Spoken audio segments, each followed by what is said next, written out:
So recently ನಡೆದ India ಮತ್ತು Pakistan ಮ್ಯಾಚಲ್ಲಿ Asia ಕಪ್ಪಲ್ಲಿ ಪಾಕಿಸ್ತಾನ್ ಪ್ಲೇಯರ್ಸು ಮ್ಯಾಚ್ ಆದಮೇಲೆ ಕಾಯ್ತಿದ್ರು ಇಂಡಿಯನ್ ಪ್ಲೇಯರ್ಸ್ ಬಂದು ಹ್ಯಾಂಡ್ಶೇಕ್ ಮಾಡ್ತಾರೆ ಅಂತ. ಅಂದರೆ ನಮ್ಮ ಇಂಡಿಯನ್ ಪ್ಲೇಯರ್ಸ್ ಯಾರೂ ಗ್ರೌಂಡ್ಗೆ ಹೋಗಿಲ್ಲ ಪಾಕಿಸ್ತಾನ್ ಕ್ರಿಕೆಟ್ ಅವ್ರ ಜೊತೆ ಹ್ಯಾಂಡ್ಶೇಕ್ ಮಾಡೋಕ್ಕೆ.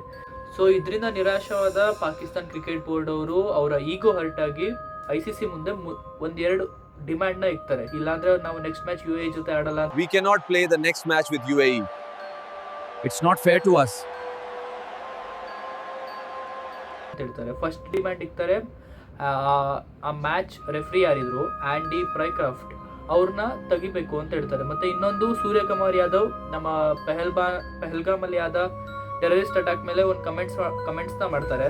ಅಂದರೆ ಆ ವಿಕ್ಟಿಮ್ಸ್ಗೆ ಶಾಂತಿ ನೀಡ್ತಾರೆ ಬಂದು ಪ್ರೆಸ್ ಕಾನ್ಫರೆನ್ಸಲ್ಲಿ. ಅದನ್ನ ಖಂಡಿಸಿ ಈ ಥರ ಕ್ರಿಕೆಟಲ್ಲಿ ಪಾಲಿಟಿಕ್ಸ್ನ ತರಬಾರ್ದು ಮತ್ತು ಇಂಡಿಯನ್ ಕ್ಯಾಪ್ಟನ್ ಮೇಲೆ ಸ್ಟ್ರಿಕ್ಟ್ ಆ್ಯಕ್ಷನ್ ತೊಗೋಬೇಕು ಅಂತ ICC ಮುಂದೆ ಈ ಪಾಕಿಸ್ತಾನ್ ಬೋರ್ಡ್ ಏನಿದೆ ಅದು ತಗೊಬಂದು ಈ ಡಿಮ್ಯಾಂಡ್ಗಳನ್ನ ಇಕ್ತಾರೆ.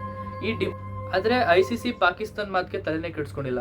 ನೀವು ಮಾಡಿ, ನಿಮ್ಗೇನು ಬೇಕು ಬಾಯ್ಕಾಟ್ ಮಾಡಿ, ಆಯಿತು UAE ಜೊತೆ ಮ್ಯಾಚ್ ಆಡಬೇಡಿ, ಆಯಿತು ಆಡಬೇಡಿ. ನೀವು ಪಾಕಿಸ್ತಾನ ಏನು ಎಕ್ಸ್ಪೆಕ್ಟ್ ಮಾಡ್ತಿದ್ರು, ನಮ್ಮ ICC ಬಂದು ಪಾಕಿಸ್ತಾನ್ ಹತ್ರ ಹೋಗಿ ಬೆಗ್ ಮಾಡ್ತಾರೆ, ರಿಕ್ವೆಸ್ಟ್ ಮಾಡ್ತಾರೆ, ಆ್ಯಕ್ಷನ್ ತಗೋತಾರೆ ಅಂತ ಎಕ್ಸ್ಪೆಕ್ಟ್ ಮಾಡ್ತಿದ್ರು. ಅದೇನೂ ನಡೀಲಿಲ್ಲ.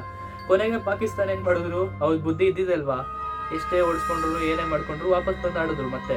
ಯಾಕಂದರೆ ಇದರಿಂದ ಪಾಕಿಸ್ತಾನ್ಗೆ ಏನಿದೆ 16 ಮಿಲಿಯನ್ವರೆಗೂ ಲಾಸ್ ಆಗೋ ಸಾಧ್ಯತೆ ಇತ್ತು. ಮತ್ತು ಮುಂದೆ ಬರುವಂಥ ಮ್ಯಾಚ್ಗಳಿಗೆ ಪಾಕಿಸ್ತಾನ್ ಬ್ಯಾನ್ ಆಗೋ ಸಾಧ್ಯತೆಯೂ ಇತ್ತು. ಇಷ್ಟೇ ಅಲ್ಲದೆ ICC ಪಾಕಿಸ್ತಾನ್ ಮೇಲೆ ಪೆನಾಲ್ಟಿನೂ ಹಾಕ್ಬೋದಿತ್ತು, ನೀವು ಈ ಥರ ಮಧ್ಯ ಮ್ಯಾಚ್ನ ಬಾಯ್ಕಾಟ್ ಮಾಡಬಾರ್ದು ಅಂತ.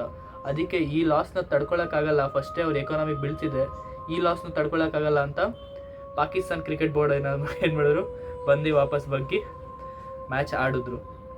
ನಿಮಗೇನು ಅನಿಸುತ್ತೆ, ಕ್ರಿಕೆಟಲ್ಲಿ ಪಾಲಿಟಿಕ್ಸ್ ತರೋದು ಸರಿನಾ? ನಮ್ಮ ಇಂಡಿಯನ್ ಕ್ಯಾಪ್ಟನ್ ಸೂರ್ಯಕುಮಾರ್ ಯಾದವ್ ಮಾಡಿದ್ದು ಸರಿನಾ ತಪ್ಪಾ? ಕಮೆಂಟ್ ಮಾಡಿ ತಿಳಿಸಿ. ನನ್ನ ಅಭಿಪ್ರಾಯ ಕೇಳಿದ್ರೆ ಮಾಡಿದ್ದು ಸರಿ. ನಾಯಿಗಳಿಗೆ ನಾಯಿ ಥರನೇ ಇಕ್ಬೇಕು.